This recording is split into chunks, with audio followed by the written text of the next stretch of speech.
titignan natin ngayon, of course, yung kung ano magiging adjustments ng isa't isa sa ating second set. Tignan natin sa serving sa ating ranking. Smart Maynilad, number 1. Bakit? Nandyan yung number 1 server of the league in Charo Soriano. Oo, tama ka dyan. At ito namang Philippine Air Force, nasa number 6. Diba? Despite the fact na may ready makulangan na sila. Correct. Pero, again, ang magiging importante, yung nabanggit mo nga na word, yung adjustments ng ating mga coaches. Well, Rhea Di Maculaya, pinakita ni Rhea na dapat nandun daw siya sa top ng serve. I'm sure she might be in the top. Yung mga kakamping lang niya, dun yata sila nahihirapan. Team ranking to sa team. So, Valdez now with 5 points. Soltones, Casis, and Caballero, all with 4 each.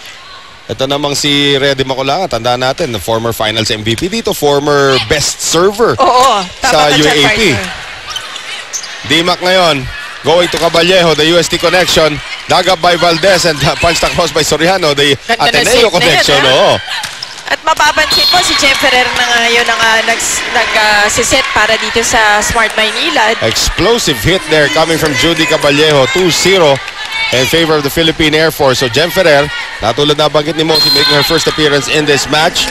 If it's Fun Family Pizza, it's gotta be Shakey's. So nagtanong tayo na adjustment kanina. Ito, medyo malaking adjustment para kay Coach Roger Gorayev. Pero lumit naman ang lineup niya. So siguro kung gusto lang niya ng konting iba sa diskarte. Caballero getting it across, going, cannot get back and retreat in time. Well, this is a first set to Smart Maynilad with 13 digs. Ito na mga Philippine Air Force with 12. So napakalapit talaga ng ating mga stats. Pero 3-0, ito na naman yung matumal na simula na naman itong kupunan ng Smart Maynilad. Kanina 5-0, di ba? 5-0 kanina.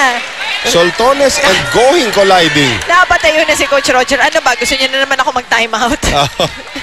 Pero ano na yun nakuha na ni Going yung flight path ng bola And again, you default to the libero pag alanganin na yung pwesto mo. Minsan kasi yung adjustment na ginagawa ni Soltones patalikod. So hindi mo nakikita kung sino yung nasa likod mo. Bagay, bata pa to dahil pa matututunan nito. Roses, Abanto, Dimac, setting up Caballero. Again, Going is there. Soltones, dinaan sa lakas. Pero pumasok pa rin. Ang ganda ng block ng Philippine Air Force in that last play. Well, Rexona anti-perspirant deodorant, it won't let you down 5-0 like the first set. Pero ngayon, di nag-time out si Coach Roger. Back row, galing si Charo. Here's Di Maculangan now. Semana gets it across, Going. Ferrer, back row for Eliza this time. Here's Caballero on the angle.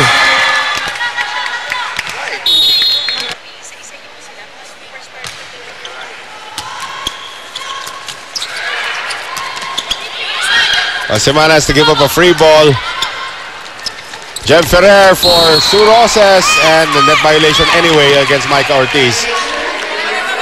Ito yung kailangan nila, panggulat nila. Si Sue Roses kailangan pumutok para maiba lang yung opensa ng Smart Maynilad. At pakiramdam mo, tagal na ni Eliza Valdez na nasa likuran. Di siya talaga atake tuloy ng gusto. Puro back row na nga binibigay sa kanya Nice attack there coming from of all people. Rhea Di Maculangan. 7-1. Axel is the official outfitter of the Shakey's V-League. Now Micah Ortiz. Soltones. Ferrer, Quesini. Dimac. Here is Caballero. And Caballero scores again. And Caballero has been going for those cross-court hits. 8-1. 7-point lead for Air Force.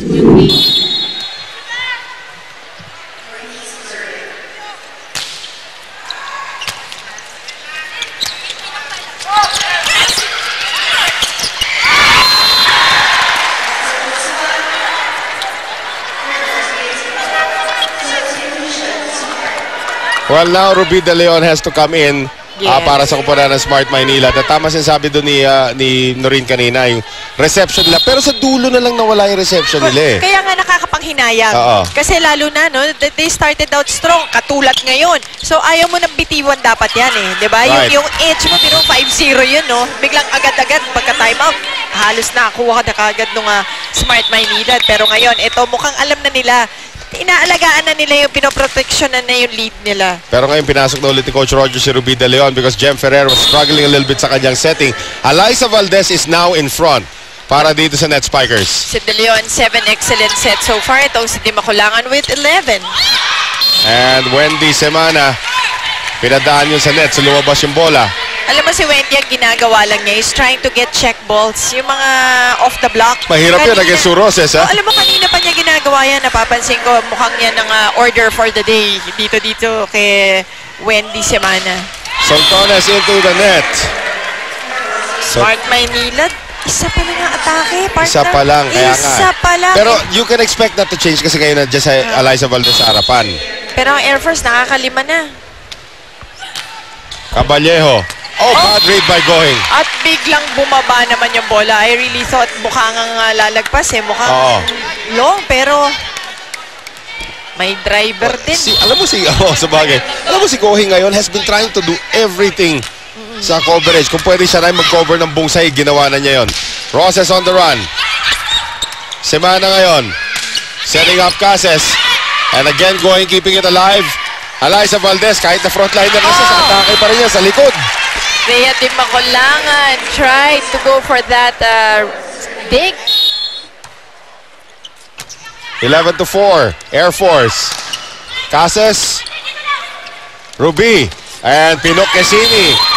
Sabi ni Pinok, chamba yun ah. Hindi, at saka hindi pa nga yun yung kumbaga best connection itong dalawan to. Well, Pinok is what, 6'1"? Sabi kasi ni Ruby, umuulan-ulan sa labas, kaya may konting lang. Ngayon, adjust natin yung connection na yan. Di Makulangan now. Semana, and not enough time for De Leon to get there from Quezini. And it's just amazing. Imagine Semana challenging the block of Alyssa Valdez and Quezini, and Quezini. Si Wendy, pinapanood ko sa UAP, wala namang kinakatakutan yan eh. Kaya favorite na anak ko yan. Sabi ko, yan ang panoodin mo. Gusto ko ganyan ka maglaro. Yan. Tatangkad pa naman siguro yun. Hindi, pero di maganda. Kung matangkad ka, tas ganyan laro mo. Russia. Tignan natin ulit itong huling slow motion replay natin brought to us by Rexona Anti-Perspirant Deodorant. It won't let you down. Another block. Na lumabas. Parang taga-Cuba ka lang. Taga-Cuba. Diba? Yung mga Cubano na yun, nakakatakot tignan pag naglulundaga na sila. Pag nakita mo, parang sila yung nag-invento ng volleyball. Exactly. Alyssa, nakaabang naman doon si Rhea. Back set, Pinok from behind. Caballejo. Di Makulangan na going to Cases, cross court. Iniinan pa ni Cases yung palong yun. That's why it really looks so good. De Ramos. Going. Kaya ngayon napansin natin dun sa ranking natin, especially dun sa digs, di ba?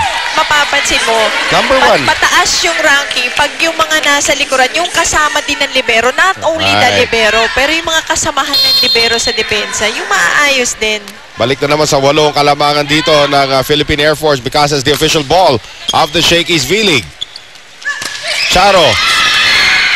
Coverage is there. De Leon gives it up. Dimac. Semana. Going to Cases. Cases over everybody.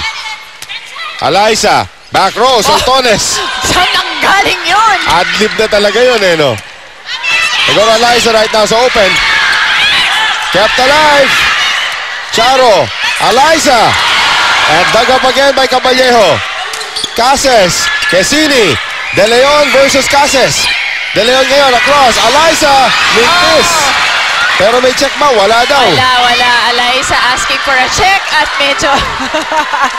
Bihira natin, minsan naman nakita magalit yan. Sa bilis, parang hindi nagbago direksyon din ng bola eh. Kasi kung meron man, talagang daplis na daplis. Kaya siguro si Alyssa, ganun na lang din yung minsan kasi as a player, naririnig mo na dumadaan sa kamay ng kalaban eh. Siyempre, linesman sa referee, malayo. Sabi na Alyssa, sige, dito ako babawi. Ganyan kayo, ha?